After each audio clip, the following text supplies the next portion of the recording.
Well, good morning, everyone. Shabbat Shalom. Shabbat Shalom. Thank you for coming this morning. Thank you to Rabbi Sivan Maas for coming the furthest with us from Jerusalem. I'm only from Chicago. For those who don't know me, my name is Adam Shalom. I'm the Dean for North America of our International Institute, which trains leaders and rabbis. And Sivan is the Dean for Israel, running the program called Torah in Jerusalem. What we're going to be doing today is talking about a Torah portion of the week. It happens to be the one for next week, because the last time we came, we talked about the one that happened to be also for this week. That was a few years ago, so we thought it'd be good to look at something different. The Torah portion you have on the board behind me is called Toledot, which means generations or records, and it's in more or less the middle of Genesis.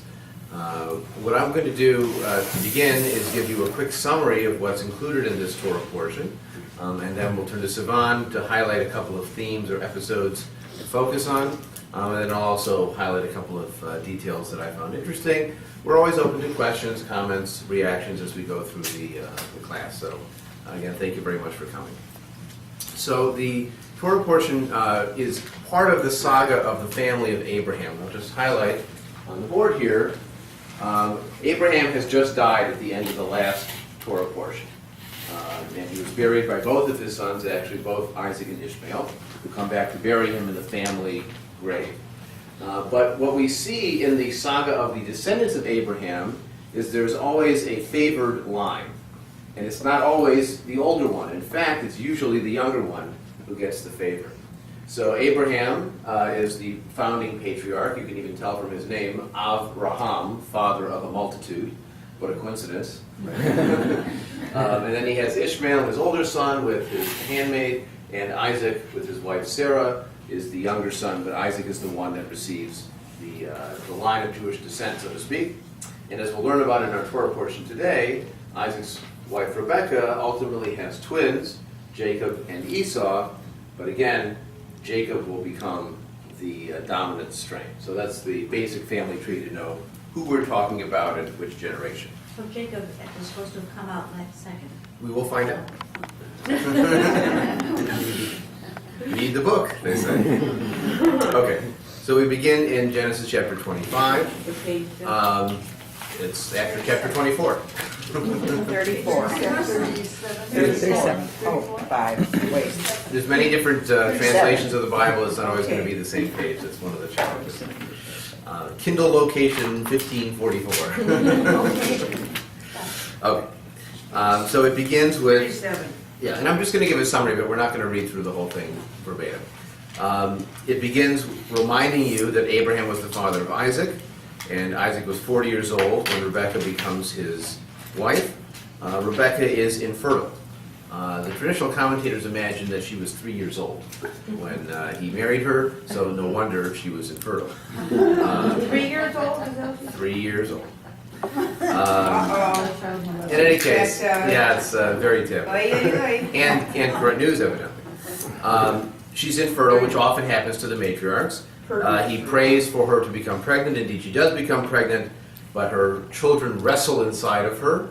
There's a conflict there, and she says, "Why am I alive if I have to live like this?" She goes to ask the Hebrew God Yahweh what's going on here, and she receives a prophecy. This is on page 38 of your edition. "Two nations are in your womb, two separate peoples shall issue from your body. One people shall be mightier than the other, and the older shall serve the younger." So again, you have that allusion to the family tree model that we saw before. Okay, in the end, she does give birth to two children. One comes out very hairy and sort of red, and he gets the name Esau. And right after him, even holding onto his heel, comes out his younger brother, younger by a minute, whose name is given to be Jacob. And there's a pun in that because the word for heel is Ekev, and the word for Jacob in Hebrew is Yaakov. So he's the, I wouldn't call him the heel. He's the one that grabs by the heel. And then it says that the boys grew up. Esau becomes a man of the field. He's the athlete. He's the jock. And Jacob is the simple man who lives in tents. Isaac, the father, loves Esau, the jock. And Rebekah, the mother, loves Jacob, the man of the tents. One day Jacob is making a stew. You can tell he's cooking and domestic at home. And Esau comes in from the field and he failed in his hunt. He's starving. And he says, give me some of that food you're making. Jacob says, sell me your birthright, as the older born son, and I'll give you the food. Esau says, I'm going to die anyways, what good is the birthright? So he sells it away, and according to the text, he didn't care about it, so he just gave it away, and Jacob then has the birthright in exchange for some stew. Chapter 26 begins, and you leave behind Jacob and Esau for a bit. It turns back to the story of Isaac. Excuse me, Adam. So yes. birthright would be entitlement to any inheritance? Right. Well, there's different models of inheritance that appear in the Bible. It seems like in the earliest versions, the older son would become the patriarch, and everyone else would have to serve the older son. In later biblical legislation, it's divided up among the sons so that the oldest son gets a double portion. So if you had 3 sons, you divide it into 4 pieces. The older son would get 2 pieces, and the 2 younger sons would each get 1 piece. 25, 50, right, because the older one has to get a double. Of course, the daughters get nothing, but that's part of the model. Thank goodness that's Until a certain point, there's an episode where they challenge that question, and if there are no sons, the daughters are allowed to inherit. That's actually a legal change provided by a human challenge to divine law. In any case, in this episode, Isaac goes down, he's heading out of the land of Canaan, which is the promised land, because there's a famine, and he winds up in the land of the Philistines, which is in what today is called Gaza, which is still between Egypt and the land of Israel. One of the interesting details that we'll talk about a bit later is the fact that it's called the land of the Philistines, and the fact that he's talking to Philistines, when historically the Philistines don't show up in the region for another 500 years. But in the age of people writing the text, it was the land of the Philistines. Right? So that's why, if you were describing the settlers who first came to Michigan and they set down roots along Woodward Avenue, that would make a lot of sense. But it would let you know where geographically they're doing it based on a point of reference that we're familiar with. So that's part of the layering we're going to be talking about more in the story. Here Isaac receives a covenant based on the covenant that Abraham had received, that he will become like the stars of the sky and the seeds of all the land. He will have many, many descendants. Although it's interesting, the promise is given in terms of how Abraham was so good. So I'll give you this promise. It's not because of anything you did, but I'll be loyal to your dad. Interesting language there.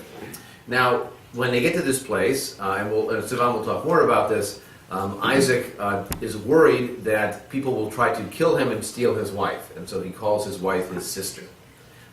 In the end, it comes out that she's not, and She called it, I'm sorry, but I didn't hear that voice, please. in the end, it comes out that she's No, before refers to that. her as he his sister. calls his wife his sister To Oh, protect it's sister. to protect him from being killed and having someone take the wife. If she's his sister, then she's under his authority, and it's a little bit safer position for So him. wait, in theory. but what's the context there? He feels a sense of danger, obviously. Yes, Yes. What's the cause of the danger? We'll talk outsiders. Oh, that's coming. Okay. Outsiders. Okay, outsider. Not the danger. The other. The other. Exactly. Aliens. Okay. So then he also encounters one of the major challenges in this region, even to this day, the issue of water. Abraham had dug a number of wells in this area. Some of them had been filled up evidently by the Philistines, who didn't want Abraham to be able to take root and be successful there. And so Isaac challenges the Philistine king, saying, why has this been done? And he redigs some of the wells. But this ongoing battle for water is a theme that will echo throughout the history of the land going forward. And we also get a story that explains why the town of Beersheba, or Beersheba, sometimes pronounced, gets its name. This is actually the second time it gets the name Beersheba. But again, we'll talk about why you'll have a repetition of a story like that, of why a place gets a name or what someone does with his family. So now beginning of chapter 27, which is the next page, page 40, this is the sort of climax of the family drama part of the story. Isaac is getting old. He can't see so well. And he says to his son Esau, I'm at the end of my life. I don't know when I'm going to die. Esau, my favorite son, go out and hunt me some game, which I love, and bring it back and prepare it for me. So Esau heads out to hunt. Now Rebekah, the wife, remember her favorite is not Esau, her favorite is Jacob. She has heard this, and she says to Jacob, okay, do what I tell you to do. Get me some game that you have in storage. I'll prepare the dish the way Esau likes it. And you'll go feed that to your father, and then he'll give you the blessing for the firstborn. Because even if Jacob had made a deal with Esau, that doesn't mean that Isaac isn't still going to give the firstborn blessing to Jacob. Now Jacob, it seems from the text, is a little bit nervous about this. He's coming up with reasons why this is not going to work. For example, he says, my brother Esau is a hairy man, and I am smooth-skinned. If my father touches me, I'll be a trickster. He'll curse me. And Rebekah says, your curse will be on me. Don't worry. So he brings the game to his mother, and she then takes a goat, and she takes some of Esau's clothes first and put them on him, and then she takes a goat and the goat skin on his arms, so that the arms now have a covering that is hairy. No, that is hairy. The goat skin with the hair on it still is going to be hairy so that he can imitate Esau. He goes into his father, and I do want to read this one paragraph because we're going to come back to it. This is on page 41, which is the middle of chapter 7, near the top, verse 18. He went to his father and said, Father. And he said, yes, which of my sons are you? Jacob said to his father, I am Esau, your firstborn. I have done as you told me. Pray sit up and eat of my game that you may give me your innermost blessing. Isaac said to his son, how did you succeed so quickly, my son? Good question. And he said, because the Lord your God granted me good fortune. Isaac said to Jacob, come closer that I may feel you, my son, whether you are really my son Esau or not. So Jacob drew close to his father, who felt him and wondered, the voice is the voice of Jacob, but the hands are the hands of Esau. He did not recognize him because the hands were hairy like those of his brother Esau, and so he blessed him. He also asked, are you really my son Esau? And when he said, I am, he said, serve me and let me eat of my son's game, that I may give you my innermost blessing. So he served him, and he ate and brought him wine, and he drank. And his father Isaac said to him, come close and kiss me, my son. And he went up and kissed him. And he smelled his clothes. And he blessed him, saying, ah, the smell of my son is like the smell of the fields that the Lord has blessed. And so he receives the blessing, which includes, let your mother's sons bow to you. So your sibling will have to be your subordinate. And no sooner had Jacob left the presence of his father Isaac than Esau came back from the hunt. He prepared a dish and brought it to his father and said, give me your innermost blessing.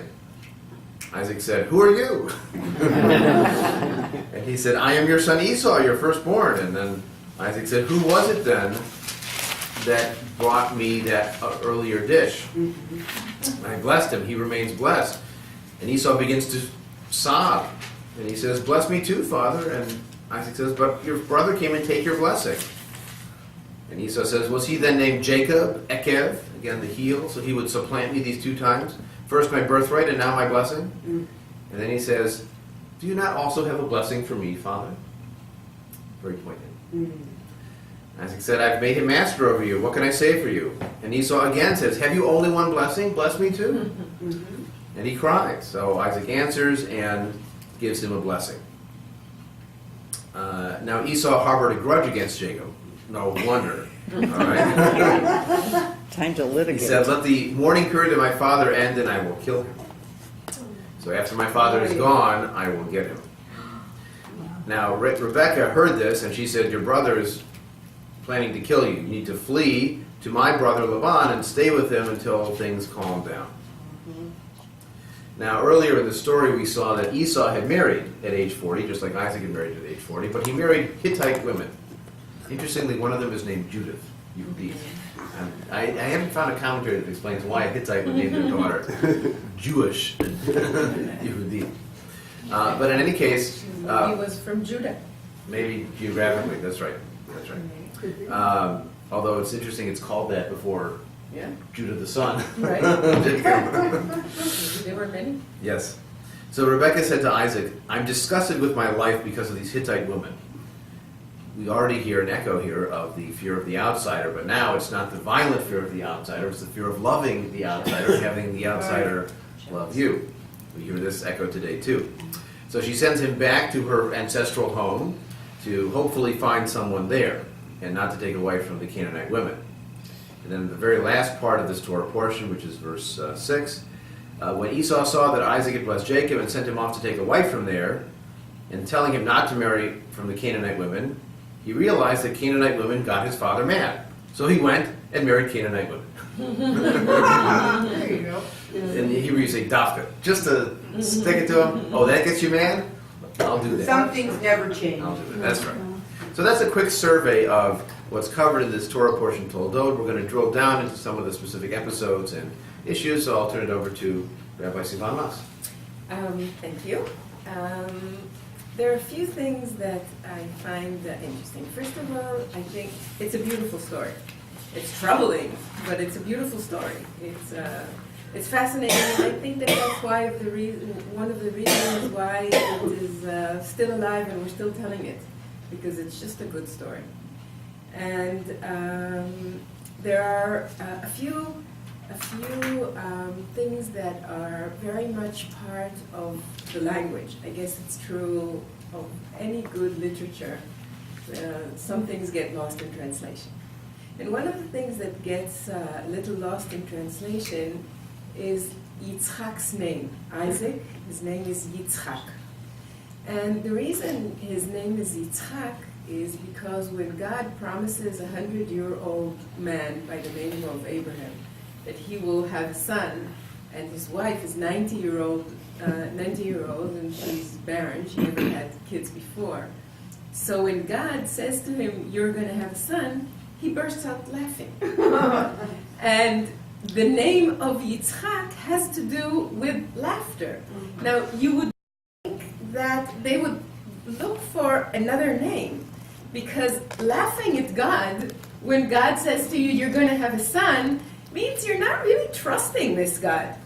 But even though this became his name, because every time you add the letter Yud, which is the first letter of the name of God, Yehovah, the first letter, when you add that to a name, you're basically connecting God to the name.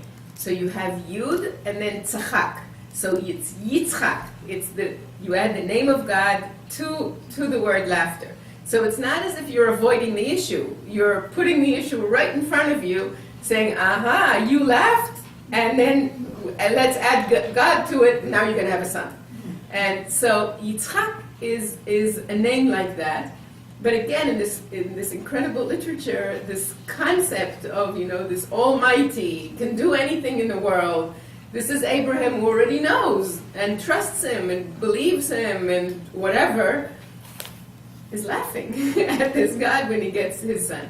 So this same Yitzchak, who unfortunately goes through hell because it's the same Yitzchak that his father tries to kill him on the altar, and it's the same Yitzchak who ends up with Rebecca and with a son that again goes against his wishes and tricks him, and so he's had a pretty tough life, this Yitzchak. So, taking all that into consideration into the story, Yitzchak is a traditional Jew. And he does things that his ancestors did before him, which is his father. And we have a story which happens many times in the Bible. This is the story that Adam was reading with us before. So the first page that you have in front of you is from our Torah portion. Okay? And this first page that you have in front of you tells the story. It's, as you see, both Hebrew and English. And this tells you the story that there was a famine in the land of Israel, and they wanted to go to Egypt, and God said, no, don't go to Egypt. And then they continue and they go to Philistine country, they go to Gerar, and they meet the king in Gerar, and as Adam pointed out before, They are afraid that the king will actually take Rebecca, and therefore he says, she is my sister. But you have to understand that when he says she is my sister, he actually grants the king the right to sleep with her. Now, this is a moral issue here. How old You know, is she? Is she a teenager?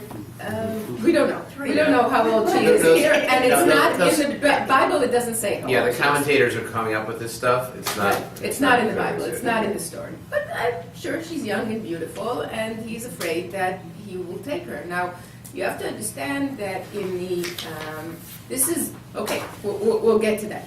And as he as he predicts, the king Avimelech certainly does take her in, but God comes and tells him, "Beware." There's I got mixed up with the stories. It does happen, but there's another thing here that I wanted you to see. Okay, so in verse number 9, Avimelech calls him and says, "Okay, I know this is your wife." Now, how does he know she is his wife? Because in the verse before that, he understands that Rebecca and Isaac are together. Now, what does it mean that they are together? In Hebrew, to letzachek, you're hearing the same sound like tzchok before, like Isaac, like Yitzchak. You're hearing the same sound, but the word in Hebrew means something else. When he sees Rebecca and Isaac mitzachakim, this means that they're basically having a good time, maybe even having sex. Okay, and then the king sees them. So he says to him, now comes verse number 9, and he says to him, so she's your wife, she's not your sister. Are you crazy? What are you doing to me? Says Avimelech to him, and he's pretty angry. But at the same time, he says to him, to all his people, he says to him, if anybody touches this man or his wife, they will die. In other words, they are very safe after this episode. Now, why did Isaac do this? Partly because it's part of his tradition. So let's go to the next page and let's hear about Sarah and Abraham. Genesis chapter 12. And again, Abraham is going south. There's famine. He goes to Egypt because of the famine in Israel, which is a reoccurring motif in the story. And in verse number 13, as you can see, he says, this is my sister about Sarah to King Pharaoh. Okay? It's the same situation. He's going down. He's afraid. This happens before because he doesn't have Yitzchak yet as his son. And he says, this is my sister. Now, this is based on a Mesopotamian tradition. Don't forget that when we're talking about the ancient Near East, we're talking about the very big two powers. Okay, you have the Mesopotamian power, which is where Abraham comes from, and you have the Egyptian culture. Both are extremely rich, both culturally, in philosophy, astronomy, both cultures, and they develop in different ways. Now, Abraham comes from the Mesopotamian culture, and in the Mesopotamian culture, this idea of giving your sister to the ruler is expected. Okay, it's not something that if she's your sister, he may not take her or he may take her. This is expected. So when he goes to the south and he goes to Egypt, he is going with his culture. And now he's alone. He's in a new country. Maybe he even thinks that his God is not with him because The story of God in the beginning chapters is very connected to the land itself. Maybe that's why God doesn't want him to leave, because God may be a native God.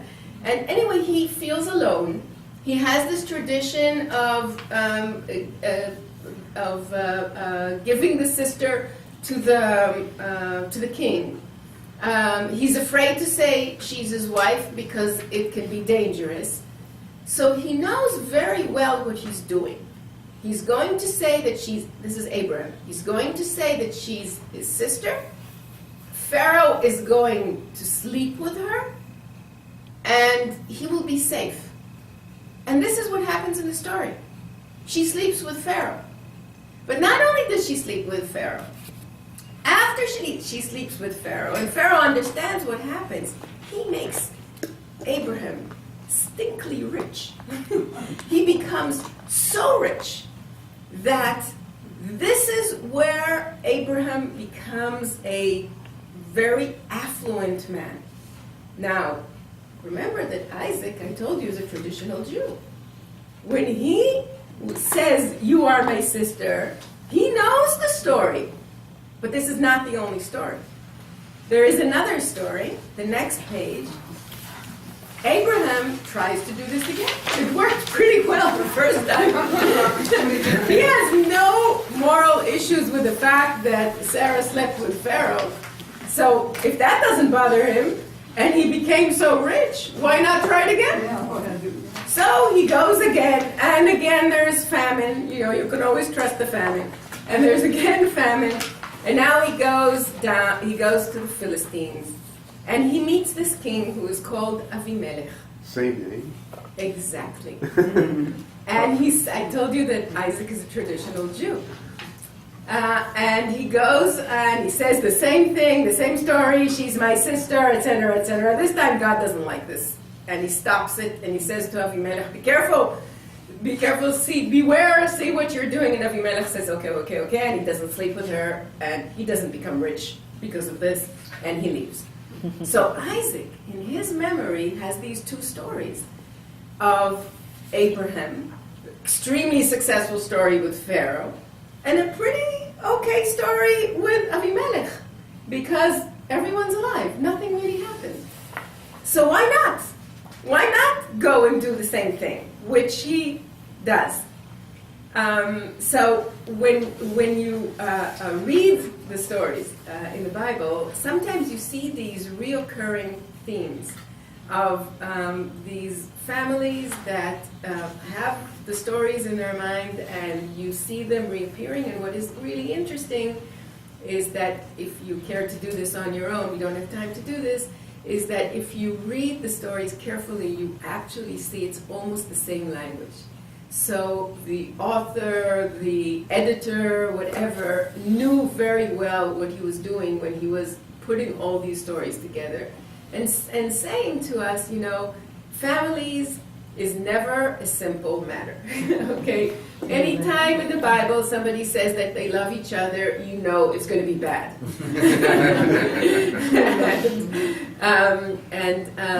Many times when you read the family stories, you should look back and see, you know, where are they getting this? Why are they doing this? And you can see that these are reoccurring themes that are coming on. As Adam was saying, most of the matriarchs. The matriarchs, thank you.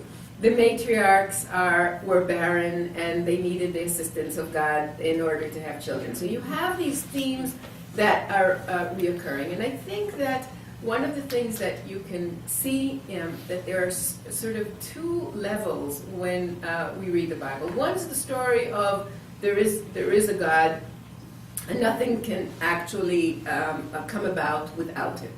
But then there's another level, and that is the personal, human level.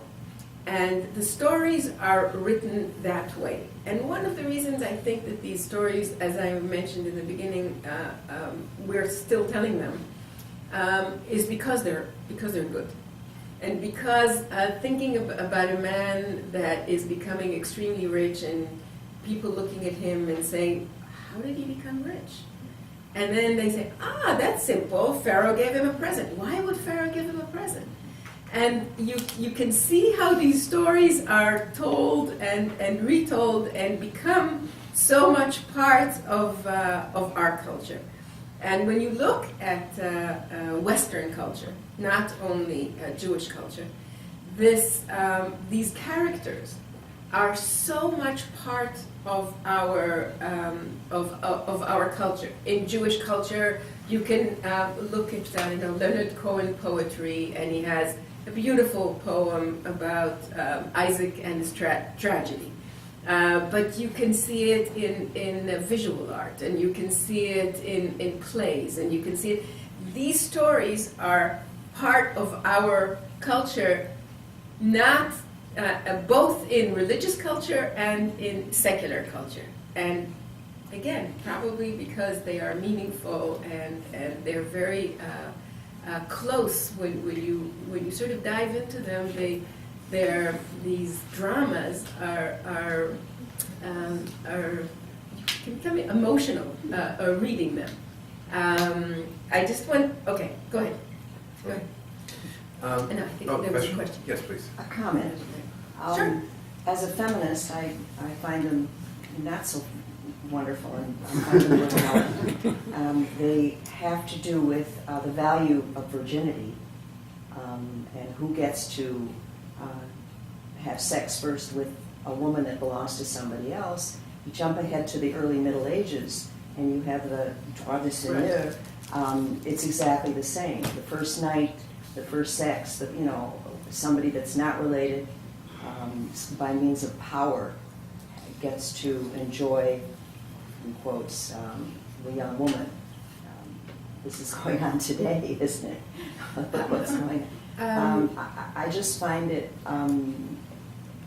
you can make a nice, sweet story out of it, but I don't find it No, I didn't mean at all that it's a sweet story or that it is nice. I said it's a good story. a good story. There is certainly a moral issue here, which Powerful, put it that way. or powerful, certainly there is a moral issue. But when you read the Greek tragedies, they are terrible. I mean, the story is horrible, but it's a good story. It's a powerful story. It stays as part of the culture, not because it's morally correct, possibly because it's immorally. It's immoral. And it's something that keeps bothering you. The fact that you have two sons and one of them steals from the other, it's not morally correct. It's immoral. But I think that those stories, stay good stories Because they're human stories. because they're human and they're troubling. I think in another respect, in a representative fashion, why this is universal, that is, why the themes are relevant today and why they were relevant to these ancient ancestors, is first of all, they represent conflict and fear. The emotional fear of human beings, the conflict of what, in that state of conflict between safety, perhaps, and accommodating a cultural acceptance, something that's respectful of authority. You offer this up, your sister, but you don't do it with your wife. That's sinful, and I think the Ambig Melech says that.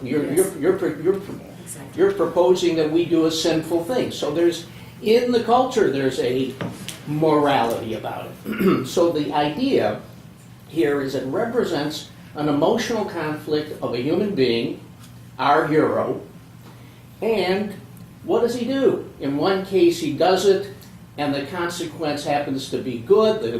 Maybe the authority, we can only assume, said, hey, you respected me, or you were willing to even do this for me, notwithstanding. And in the second case, he said, hey, you're a schmuck. What are you doing? You're going to make us sinful. So it's the emotional piece, and we all get faced with these conflicts in our life. And frankly, conflicts arise in our families. and we feel it with our parents. Definitely in this family. Absolutely. I mean, you've Well, got, that's- you've I'm got saying- the conflict between the siblings, you've got also a conflict between the husband and the wife, because they have their favorite child. And when we'll take a look at that narrative of the deception, because there's interesting ways to read it. What I wanted to highlight in the Torah portion in general is the concept of looking at the Torah through different lenses. There's a traditional saying, Shivim Panim LaTorah, there are 70 faces to the Torah, that there's lots of ways to interpret it. Even in rabbinic interpretation, they would say Davar Acher, another commentary, or another way to look at this text. So, reading this story, the first example to look at is what's happening before the story is written. What's the historical context for the writing of the story? These are stories about nations. When Esau takes the porridge, he says, give me that red stuff there. Give me that red porridge. And it says in the text, that's why they called him Edom. Edom is the Edomites. They were another nation that at one time were under the control of the Israelite kingdom. You have other stories like this all the time. Ishmael gives birth to several tribes. There's the famous story of Lot and his daughters, where they flee from Sodom and Gomorrah before those cities are destroyed and get transferred to Las Vegas. They hide out in a cave. They think the world has been destroyed, and so the daughters sleep with the father by getting him drunk, and they produce two children. One is called Moab, from my father, which is the ancestor of the Moabites, and the other is Ben-Ami, the ancestor of the Ammonites.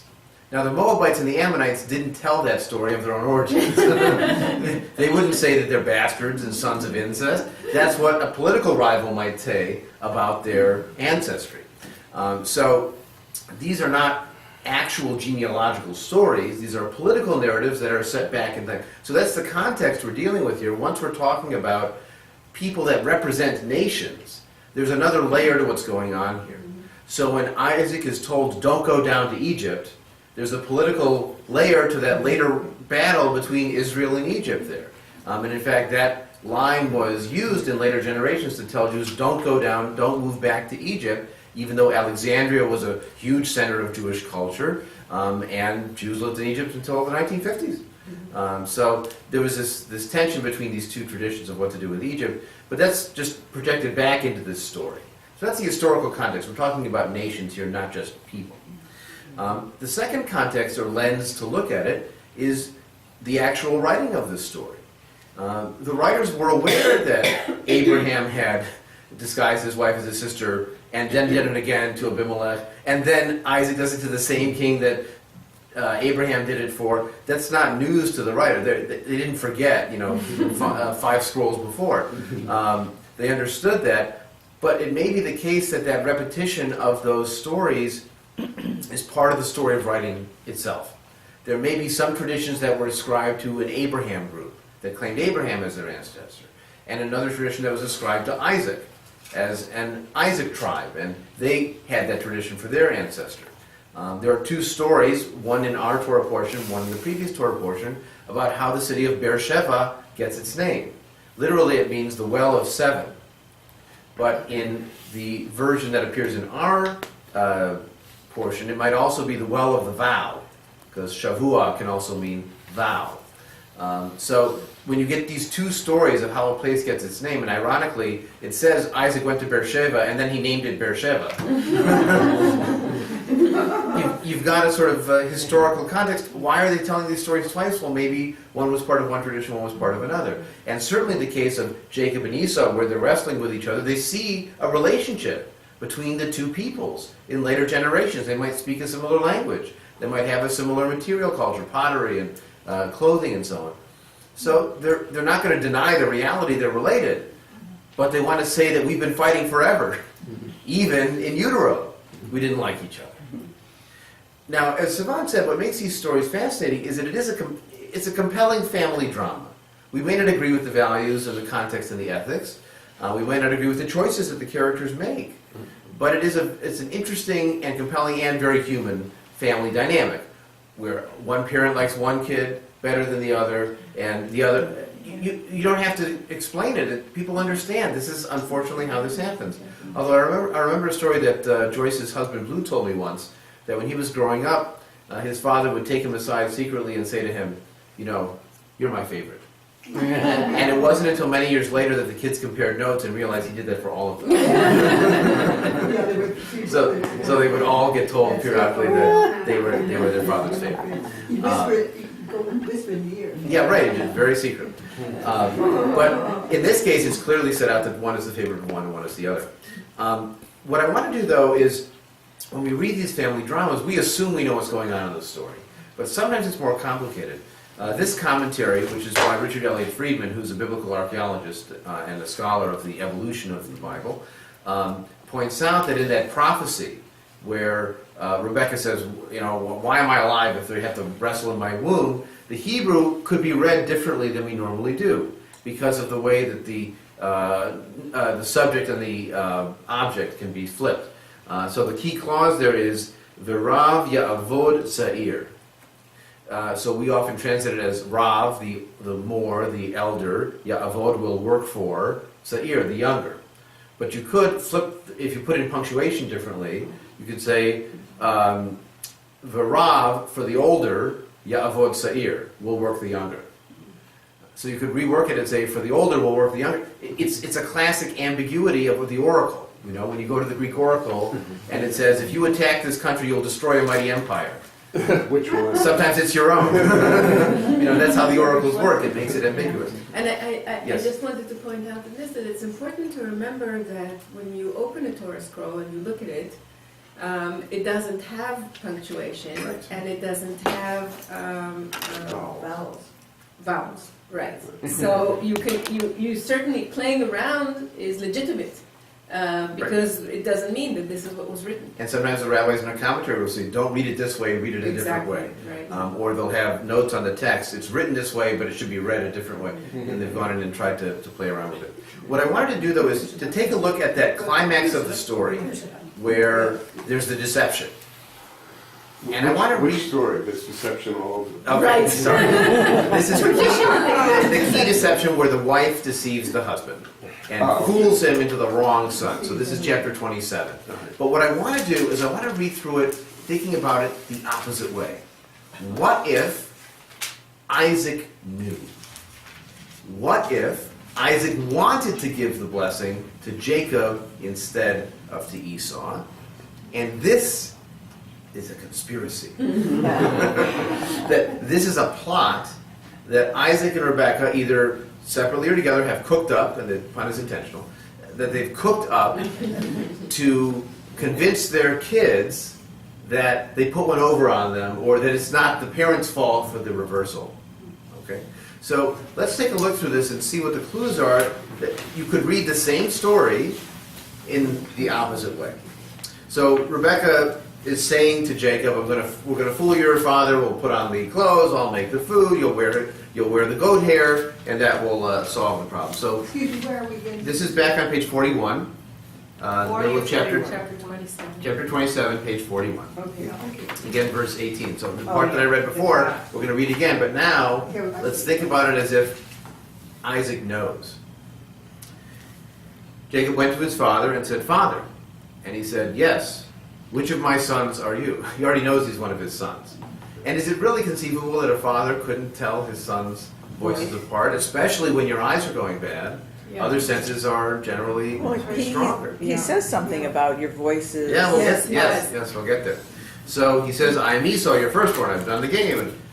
And then he asks him a very common sense question: how did you succeed so quickly? It's almost like he wants Jacob to come up with the answer to prove. For Jacob to prove to himself that his father is fooled.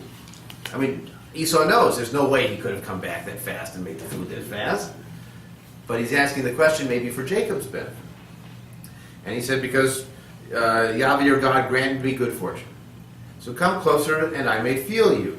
What a coincidence that his first test is the same one that Rebekah planned for and put the hair on his hands.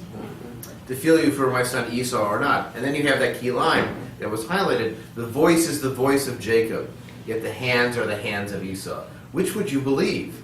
Would you believe the sound or would you believe the hands?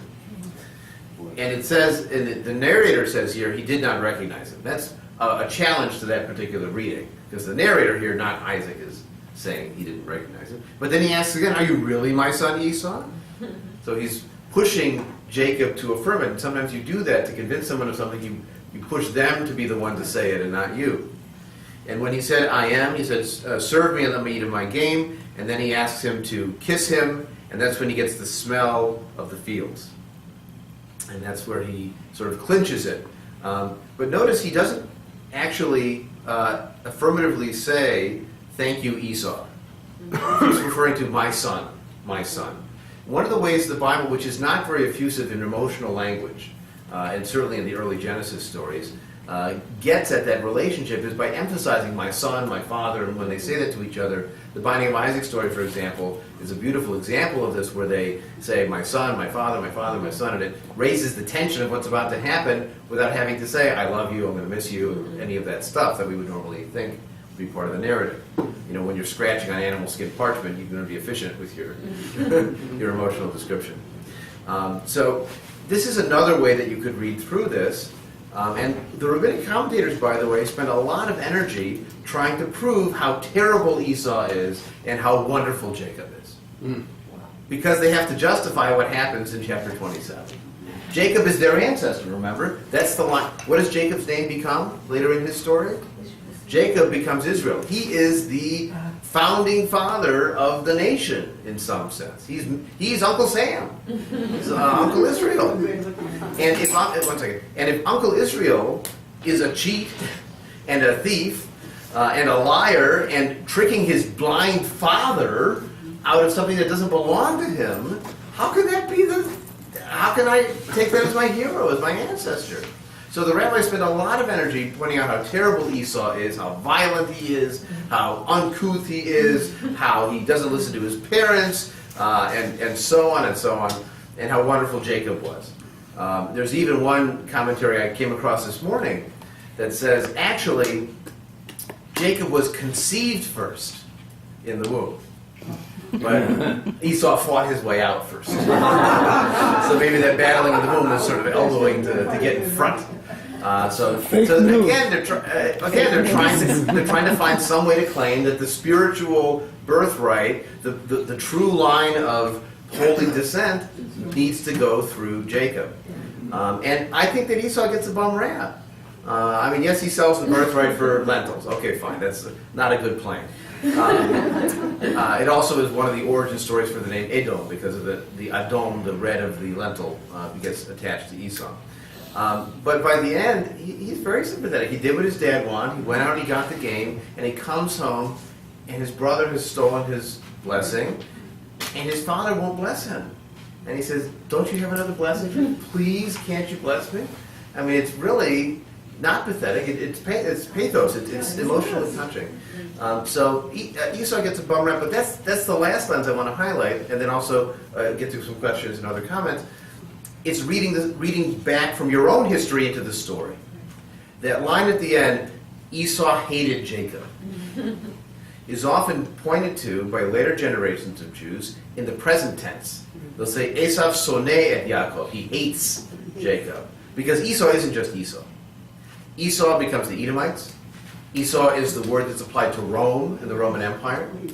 Esau becomes the outsiders, the non-Jews. We're the quiet, thin, smooth-skinned people that stay in tents. We're not the jocks that are out there in the field. You know, those jokes about one of the world's shortest books are Jewish sports heroes, right? Hey, Greenberg. You can point to 3, right? Sandy Koufax. That's 2. No, there's more. But the point is that that's not the dominant part of Jewish culture. It hasn't been military, physical figures. It's been more the intellectual stuff. But the point that they make out of this story is this is not just a story of one family for one time. This becomes an archetype for the Jewish experience and what's going to happen to them in later centuries. So if Esau hates Jacob here, Esau always hated Jacob. He hated Jacob when they were in the womb. He's going to hate him in generations to come. This is just one more example of Esau hates, present tense, Jacob. And so when you read back into the story, you're never reading as a purely objective observer. You're always reading with your own experience, your own history, your own values. That's true for we secular readers. That's true for religious readers. And that's why I think it's important to be able to sort of see what the lenses are. and understand if we read it historically, it's going to be different than reading a family drama. And reading the family drama from our perspective in a feminist era is going to be different. You could say that Rebecca takes feminist agency here, right? If it's truly the case that Isaac wanted to give the least qualified son the birthright, she's taking it into her own hands to fulfill God's promise at the beginning that the older will serve the younger, and she's taking agency here. So you can read it through lots of lenses. I know there have been some questions. So first Joel and then over here.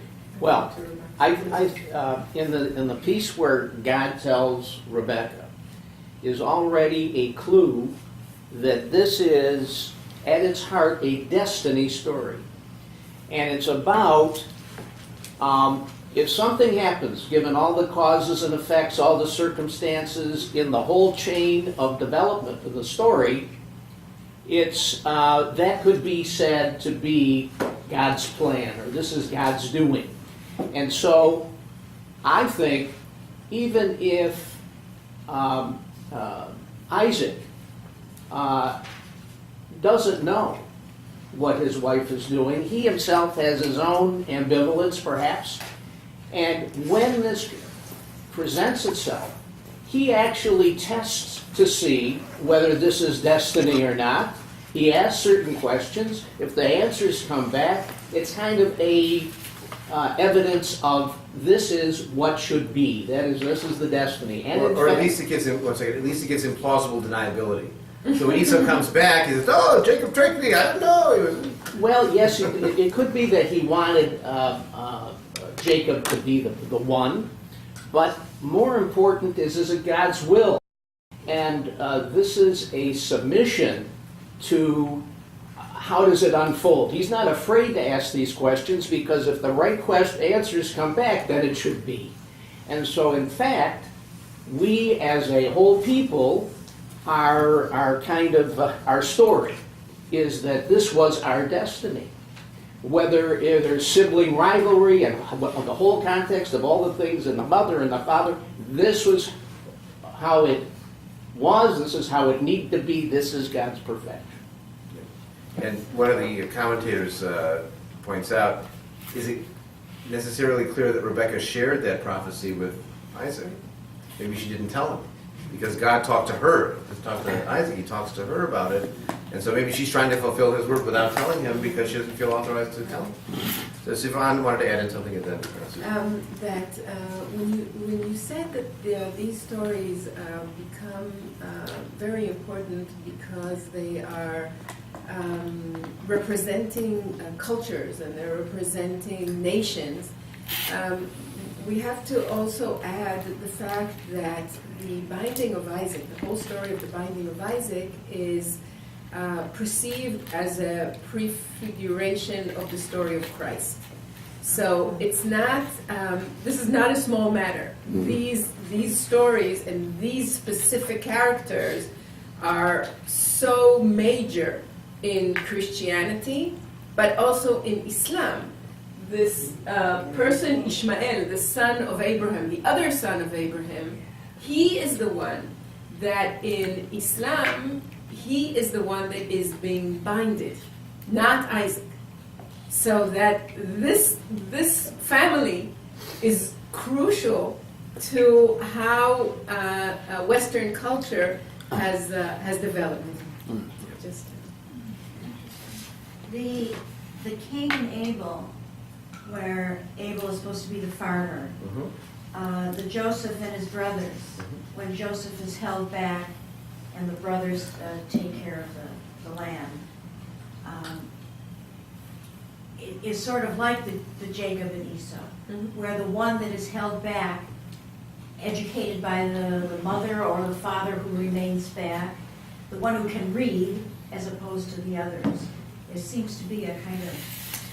Well, one of the speculations that Richard Elliott Friedman made in a book of his, I think it was called The Hidden Book of the Bible, he speculated that the context for writing this might have been during the era of King Solomon, who was also a younger son who superseded older siblings to take the throne after King David. And so maybe it was sort of a justificatory story, if that's a word, justifying story to prove that this is a family tradition. This is what we do here. So that Isaac takes over even though he's the younger, and Jacob takes over even though he's the younger, and Joseph becomes preeminent even though he's the younger. But very often the youngest, the oldest has to go out to the field, has to be out there with the father, has to be helping, which allows then a younger son to stay back and get educated.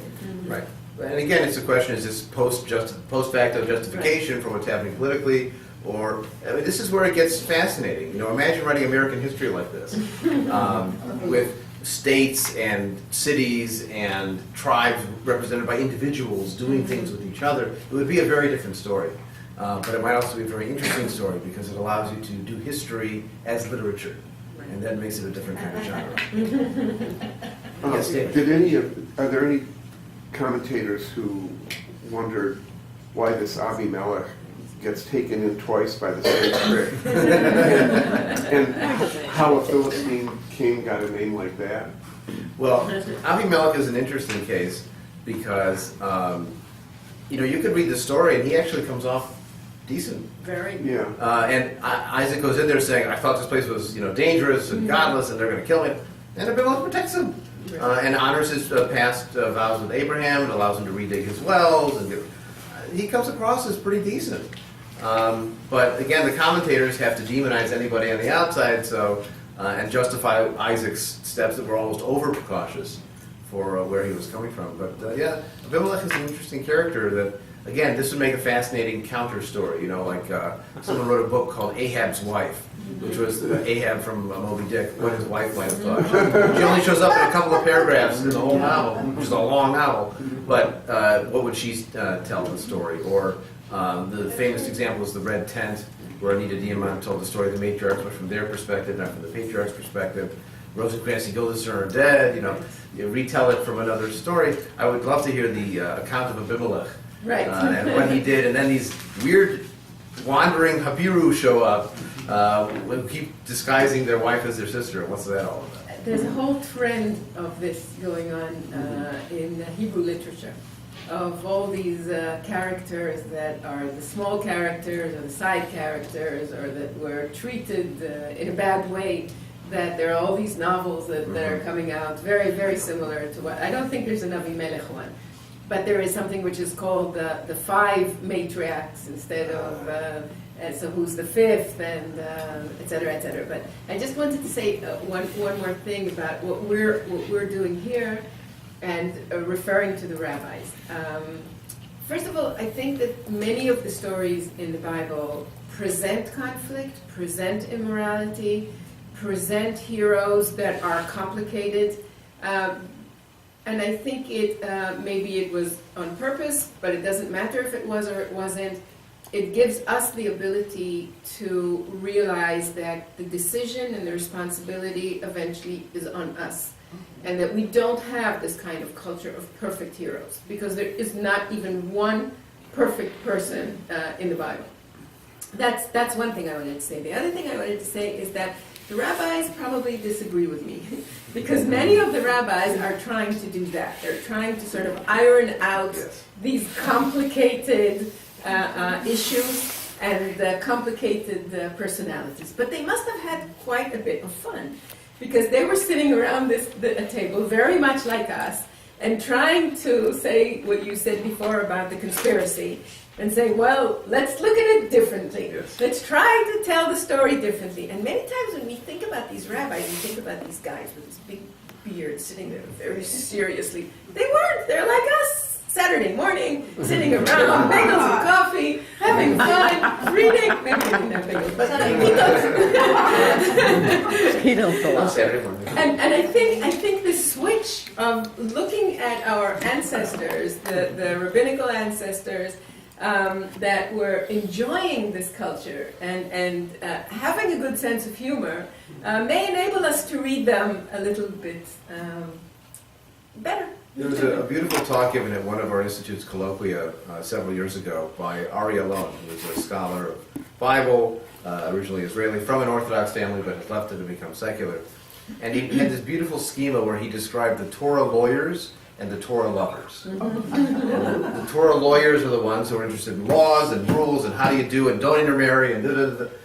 And the lovers are the ones who do it for the love of study and creativity and exploring. And they're two very different modes. And you find both of them in the Talmud, you find both of them in the rabbinic tradition. We'll find both of them in our own experience. So that's one more example of multiple lenses to look through the Torah, lawyers or lovers. Anyways, thank you very much for coming. I'm glad to have all of you here.